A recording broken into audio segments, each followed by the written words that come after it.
નમસ્કાર, TV30ના ડિજિટલ પ્લેટફોર્મમાં આપનું સ્વાગત છે. આપ જોઈ રહ્યા છો ટોપ ન્યૂઝ. સુપ્રીમ કોર્ટે ઉદયપુર ફાઇલ્સ ફિલ્મની રિલીઝ પર રોક લગાવવાનો ઇનકાર કર્યો છે. કેસ દિલ્હી હાઈકોર્ટમાં ટ્રાન્સફર કરવામાં આવ્યો.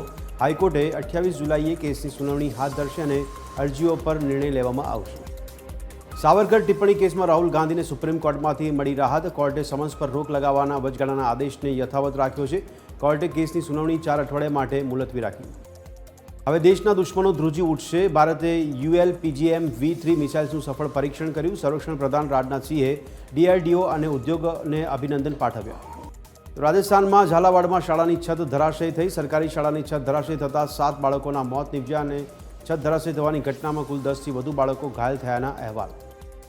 MiG-21 19 સપ્ટેમ્બરે તેની છેલ્લી ઉડાન ભરશે. 62 વર્ષ જૂનું MiG-21 19 સપ્ટેમ્બરે ચંદીગઢ એરબેઝ પર નિવૃત્ત થશે. તે પછી વિમાનની સેવાઓ સત્તાવાર રીતે સમાપ્ત થશે.